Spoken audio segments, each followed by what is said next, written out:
Hey there, it's CJ Willie, and I'm back with episode number 3 in Let's Talk About 1984 Donruss. If you haven't watched episodes 1 and 2, you can check both of them out by clicking on the links in the description below. You can also find them on my channel under the playlist Let's Talk About Baseball. In episode number 2, I explained Donruss's business-oriented approach to building its checklist for the set. They placed their attention-grabbing subsets, Diamond Kings, and rated rookies at the start of the set. Then Donruss packed most of the superstars and recognizable names over the next 100 cards in the set. Today's episode won't disappoint as I talk about quite a few notable names found in cards numbered 61 to 110. The first card starts this episode with a splash. Number 61 is Pete Rose, MLB's all-time hit king. It's a shame that he isn't in the Hall of Fame. He does have his issues, but I feel that his on-the-field performance is what should be considered. Next up is Ron Oster. Steve Garvey. Mr. Clean had a very good 19-year career with the Dodgers and Padres, finishing with a .294 batting average, 272 home runs, and 1,308 RBI, plus an MVP award, 4 Gold Gloves, and 10 All-Star appearances. Garvey really should be given more consideration for the Hall of Fame. Jason Thompson, power-hitting first baseman, was a 3-time All-Star with the Tigers and Pirates. Number 65 is Jack Clark. Jack the Ripper was one of my favorite players with the Cardinals when they went to 2 World Series in 1985 and 1987. I still remember his 3-run blast off Tom Niedenfuer in the 9th inning of Game 6 that propelled the Cardinals into the 1985 World Series. Dale Murphy. The Murph should have been voted into the Hall of Fame years ago. I believe he is currently the biggest name missing from the Hall. The most dominating player of the 80s has waited too long. Come on, baseball, get him in the Hall. 67 is Leon Durham. Bull Durham was a 2-time All-Star in 82 and 83 with the Cubs. Darryl Strawberry. Back in the 80s, it was a toss-up to which card was the better rookie card from the set. Darryl was on a Hall of Fame trajectory until injuries and drugs ruined his career. An 8-year run during the 1980s made Strawberry a household name and an annual All-Star. It's his most valuable rookie card out of the 3 major brands. Number 69, Richie Zisk. Power-hitting outfielder, was an All-Star with the White Sox in 1977 and the Rangers in 1978. Kent Hrbek.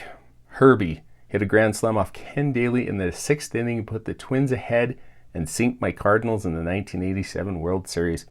Sad times for me. Dave Stieb. During the 1980s, Stieb and Jack Morris routinely battled for the American League workhorse and potential Cy Young winner.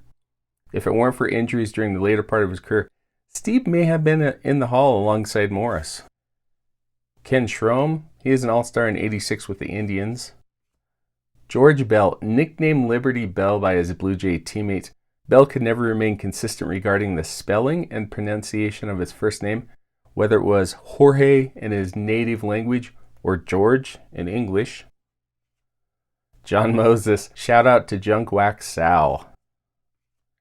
Ed Lynch, number 75, he is more well known for a stint as the general manager of the Cubs than his time as a pitcher with both the Mets and the Cubs. Chuck Rainey. Biff Pocoroba. As a kid, I was never able to say Pocoroba's name correctly. It's possible that I'm still mispronouncing it today. Cecilia Guante. Jim Barr. Kurt Bavacqua. Aside from being a utility player, pinch hitter extraordinaire, I will always remember Bavacqua's 1976 Topps Bazooka Joe Bubblegum Champ card. Tom Foley, Joe Lefevre, a lot of mustaches for the 80s. Card number 83, Andy Van Slyke, arguably the 3rd best rookie in the set. Van Slyke was another of my favorite Cardinals during the 80s. I was devastated when they traded him to the Buccos for Tony Pena. Van Slyke became an All-Star center fielder, while Penny was not the same All-Star catcher with the Cardinals that he had been with the Pirates. Bob Lillis. Donruss didn't print cards for all 26 managers at the time. However, for some odd reason, Bob Lillis made the list. Ricky Adams. Jerry Hairston, number 86. Hairston was part of 3 generations of Major League Baseball players. His father, Sam, played with the Chicago White Sox in the early 50s. His sons, Jerry and Scott, also played big league baseball.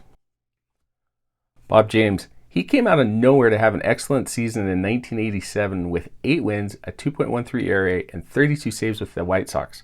2 years later, at age 29, James was out of baseball. Joe Altobelli. Altobelli is the second manager in the set.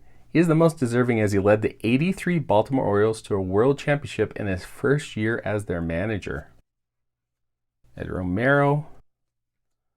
John Grubb, better known as Johnny, he was an all-star in his second season of pro ball with the Padres in 1974. John Henry Johnson. Juan Espino. Number 93, Candy Maldonado. The Candyman was a popular outfielder with the Dodgers and Giants during the 80s. Andre Thornton. Thunder was a 2-time all-star with the Indians in 1982 and 1984. Onyx Concepcion.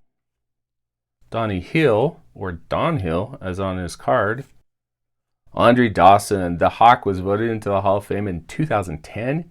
He compiled a .279 career batting average with 438 home runs, 1,591 RBI, a Rookie of the Year trophy in 1977, an MVP award in 1987, 6 Gold Gloves, and 8 All-Star appearances.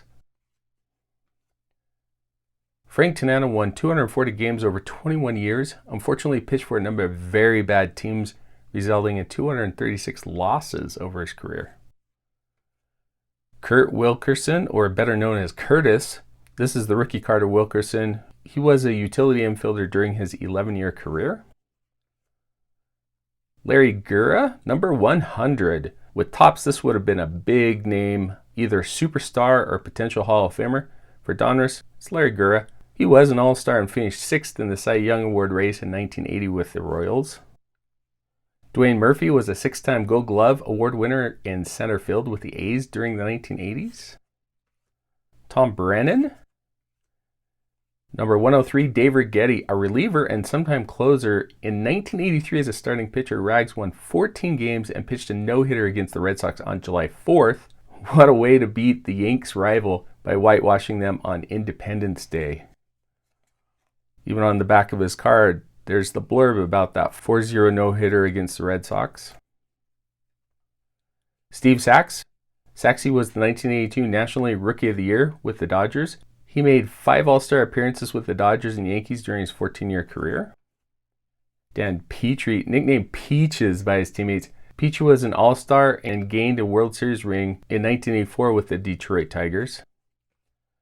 Cal Ripken Jr., the Iron Man. And this is probably one of the best centered cards in the set that I've collated. The Iron Man won the Rookie of the Year in 1982. So what did he do in his second season? He led the Orioles to the World Championship with a .318 batting average, 211 hits, 121 runs scored, 47 doubles, 27 home runs, 102 RBI, and yes, he won the MVP award.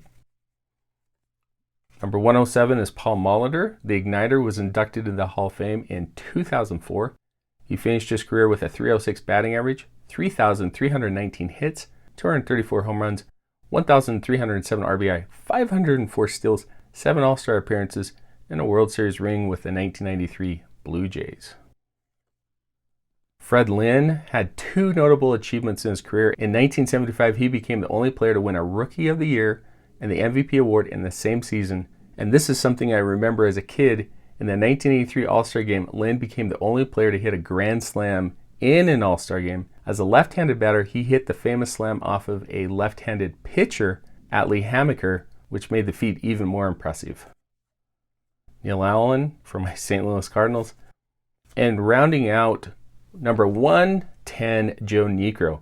Like his Hall of Fame brother, Phil, Joe was also a knuckleball pitcher. He won 211 games over a 22-year career. His son Lance was also a big league player, but not as a knuckleball pitcher, rather he was a power-hitting infielder. And with Joe Niekro, that will close out episode number 3.